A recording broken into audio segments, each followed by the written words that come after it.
This is Mongolian Boots from Tamir Hargana.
Welcome, Tamir. Thank you for being with us. Thank you. Thanks so much for having me. It's a great honor to be here. Tell us about this song we just heard, Mongolian Boots. Yep, there's a band called Tuvan band, and the Mongolian boot is really, because we really like the Mongolian boot is really important in our life, because the area is tough. We have so many different boots. From the boot, you can see like which area he is coming from, like what kind of music or culture he has in a different region. So this one is Mongolian boot is actually from my tribe in my hometown. So tell us about your life growing up in Mongolia.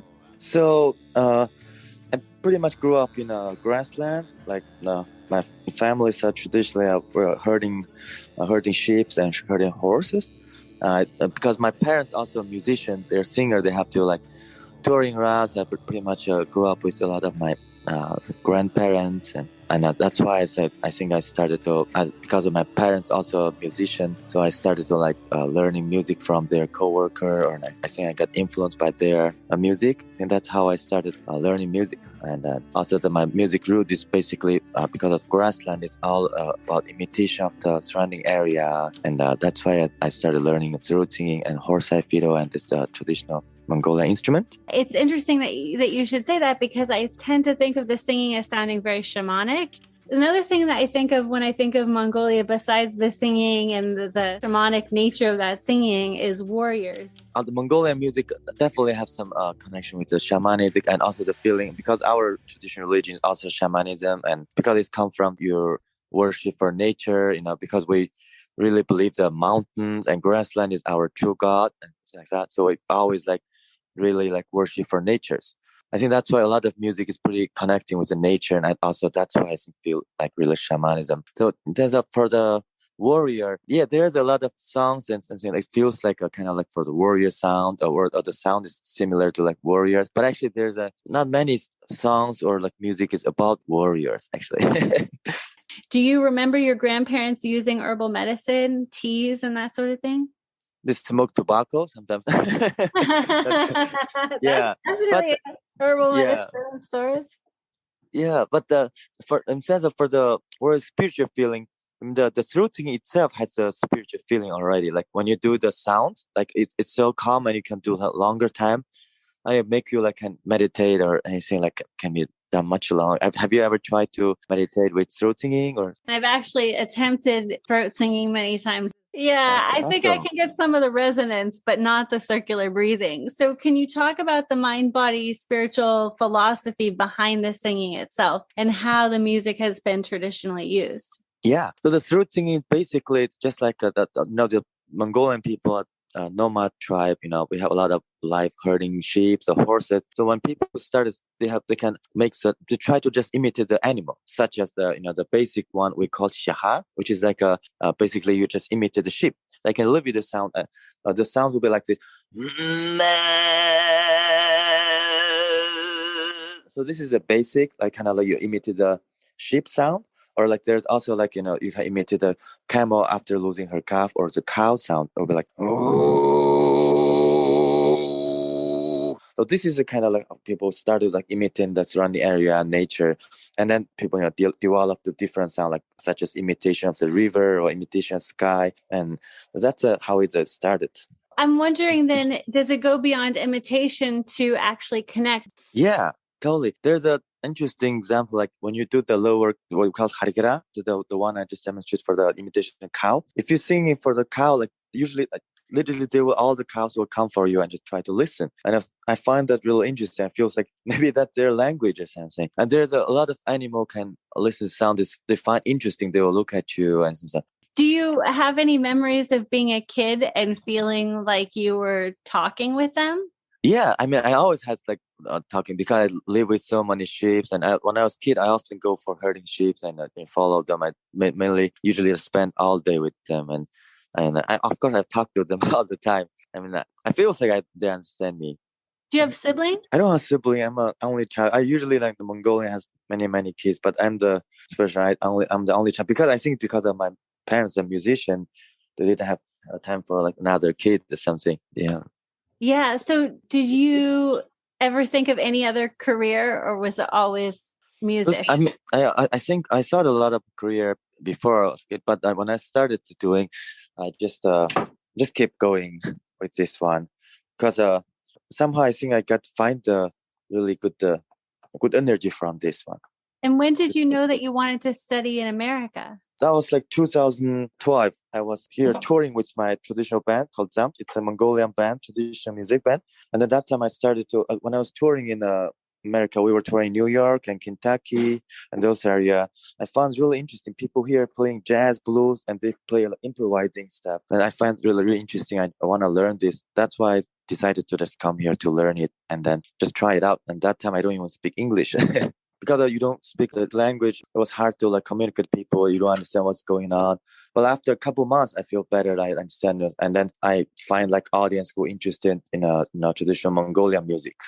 You break the limitation. Here, I feel like more free to do anything I want. One of the things I noticed about listening to some of the music is you do mix your genres. Like some of your songs sound kind of bluesy. Do you want to talk a little bit about that? Yeah. So just like I said, I was playing a lot of different traditional Mongolian music at first. And then when I was here, I find like so many different interesting music genre. But when I like presenting like really traditional Mongolian music, well, actually it's so hard for like any different audience from different region or different country to really like dive into enjoy it. So that's why I started thinking, oh, maybe if I like kind of mixing with blues and Mongolian music, maybe audience here will be more like it. And that's why I tried a different like mixing with blues or like playing with different bluegrass or jazz or any different fusion. I think that way, like people can appreciate, like when you grow up with listening to music, and if I added the Mongolian element, and people think, oh, what is this? And I want to learn this. I think this way I can promote my music and my culture here. And also, I love the genres and mixing style. I really love so many different fusions and new styles. That's one of the really neat things about living in this modern age, is that we get to kind of weave all these different kinds of genres and creativity together. And I think it really takes everything to a new level. And that doesn't mean that there's not something wonderful and amazing about these pure forms of music from traditional cultures, but it's also brings everybody together, I think. Mm-hmm. Yes, totally. Yeah. So you're going to be performing this Saturday. Is it at 9 p.m.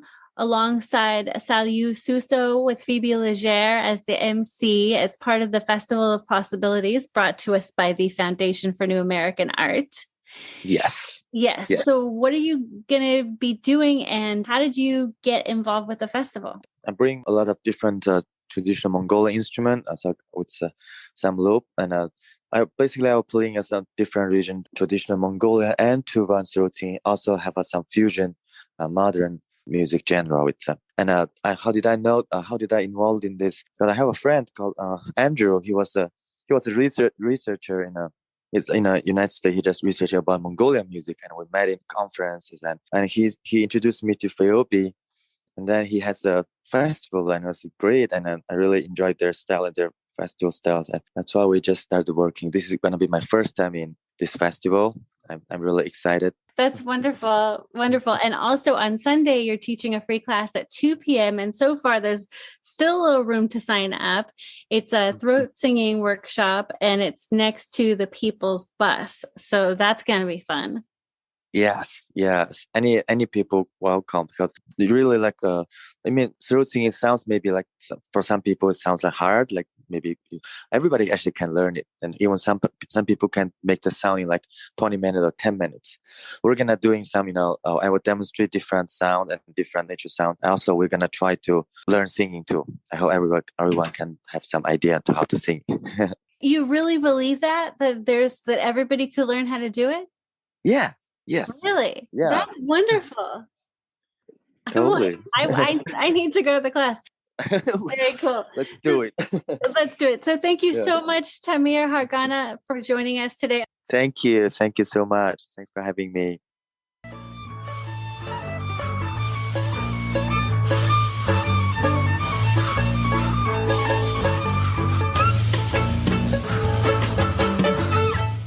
You've been listening to Healing Wisdom at Outermost Radio. All of our shows are podcasts at WOMR.org. Also check out healingwisdomradioshow.com and contact me at pandora@WOMR.org.